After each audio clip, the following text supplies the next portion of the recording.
We are meant to love, not to hate. And so when hate is prevalent, when hate is winning, when hate is so vicious and in our face, it's heartbreaking, because we're meant to love. We're meant to be light. We're meant to serve and encourage and lift and create. We're meant to explore. And when hate rules, none of these things happen. It's heartbreaking. I cannot imagine having your brand new baby taken from you in these most horrific ways and destroyed. I cannot imagine. I heard a story of one woman who 10 family members are unaccounted for and most likely gone to her. 10. We cannot comprehend what is happening in this stage of the world. And yet, this is one of the things that makes this a struggle, because you and I can't just stop life and consume the news, nor would it be healthy for us to do. We have to keep going. We have to go to the doctor's appointments. We have to go to work. We have to show up at our church services. We have to show up in our communities. And yet we are feeling these intense emotions. And so living this duality of feelings versus doing can be very hard and very tiring. So I guess the first thing I want to say before I share this message is give yourself a chance to rest. Understand that anything you're feeling right now is real. And if it's adding to your already struggles, you are not alone. Please don't be alone. Please seek out a divine source. Please seek out community. Please do not do it alone. Humans are not meant to do this journey alone. And if you're like, I don't need that, I just need space, then give yourself the space to feel. Maybe journal. Go into a place and let your feelings be felt and seen and heard and acknowledged. I think it's probably strong emotions for a lot of us. And so we have learned that separation is safety. If I don't say my opinion, and if I don't share my thoughts, then I am safe from ridicule, from hurt. I am safe from opinions, and I will be able to keep my tribe, because we are so deeply ingrained with it. We're tribal. We need our tribe. We want our tribe. We want to feel wanted, needed, and loved. Like, this is so ingrained in us. And so we would do anything not to upset our perceived tribe, whatever that looks like, whether it's our social media contacts, our church community, our work community, it doesn't matter. We'll do what we need to do to stay safe within the tribe. So we've learned separation is safety, but it's not. Having a fear of losing relationships, not knowing enough, or of being wrong about an issue, it's not a healthy thing. It's not a healthy thing. So this is one of the number one lies that so many of us are caught up in. There's truth everywhere. So the truth actually lies in the middle, usually of our extreme opinion versus someone else's. Exploration and curiosity allow us to see that more clearly and have empathy for others. This next lie that we are being sold that is so unhealthy, so toxic for our generation, and that's that actions can be justified if there's enough hate, enough hurt, enough trauma, then actions are justified. And that's what you see for those rioters in the street. They're justifying Hamas actions because of the Palestinian people hurt. But there is no action that justifies murdering babies. There is no action that justifies paragliding into a music concert and mutilating people. There is no action that justifies that. The rise of the anti-hero has become such a celebrated figure. This is not what we should be glorifying. It's not healthy for us.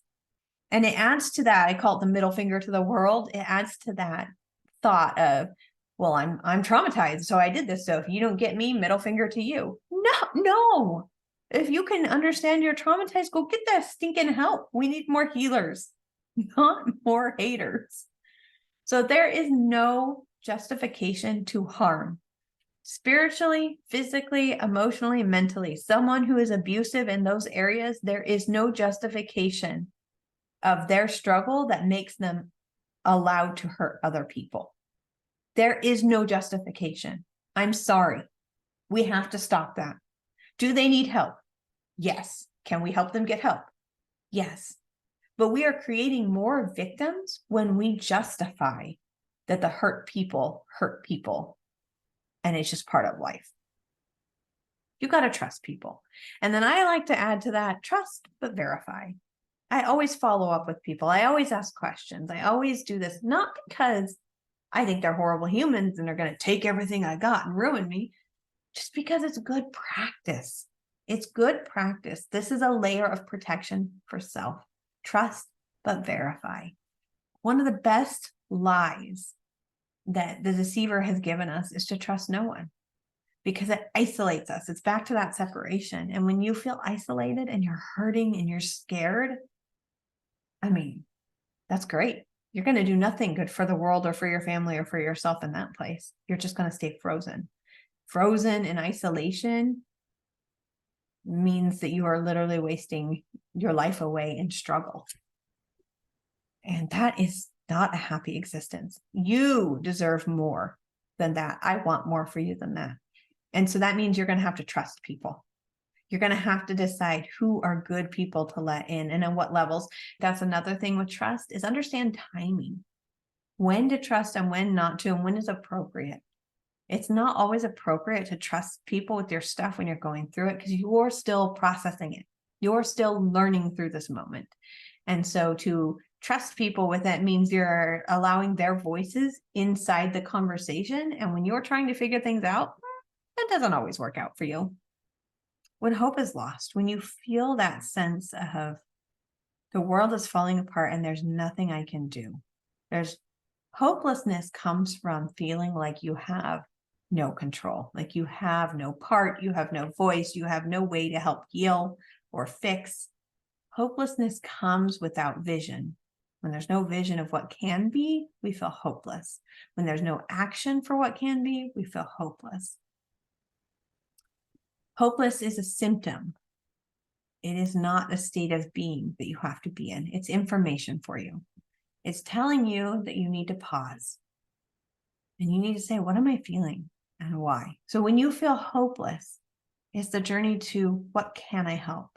You cannot heal the whole world, but you can heal your corner of the world. So when hope feels lost, how are you going to do that? What are you going to do with that? How are you going to heal your corner? And that might be letting the people around you know that you love them, hugging them just a little tighter. It might be starting the nonprofit that you've been sitting on forever that you just never did. It might be raising money that can go to a different organization that somebody else has already started, because there's a million of those. It might be sitting down and saying a prayer. It might be sitting down and saying a prayer. And it might be all of the above. But know that when you feel hopeless, hope is not gone. It's just around the corner. You just need the one thing to spark the light to help you get hope again. And that is, hope is always possible.